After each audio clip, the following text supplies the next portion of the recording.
السيد بلعته الارض هو اوتراكس ديالو. هذا الشيء في اقليم ورزازات في المنطقه سميتها تيديلي في واحد الدوار سميتو تيغرمت من البارح يوم الاثنين مع 2 النهار وهو في باطن الارض. يعني من الوارد انه يكون باقي حي وسط التراكس.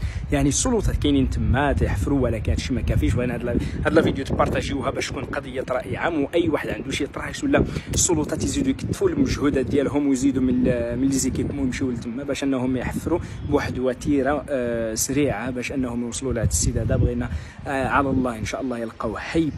فكما قلت لكم دوار تيغرمت منطقه تيديلي اقليم ديال ورزازات.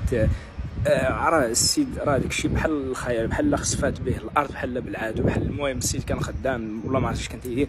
المهم خسفاتو الارض. المهم دابا حاليا اللي تيهمنا هو ان السيد في باطن الارض، وبغينا هذه القضيه تكون قضيه رائعه وبنا ان شاء الله انهم يلقاوه باقي حي. المهم بارطاجيو هذا الفيديو هذه. هادشي استثنائي ونتمنى ما يكون عنده باس ان شاء الله، والله يصبر عائلته ويصبر ناسه، وان شاء الله يرزقو حتى هو الصبر وسط الارض باش يوصلوا ليه ان شاء الله. وغيوصلوا ليه ان شاء الله. انا تايق في السلطات ديالنا وفي الناس ديالنا انهم غيوصلوا ليه ان شاء الله. يلاه يبارطاجيو هذا الفيديو هذه ان شاء الله.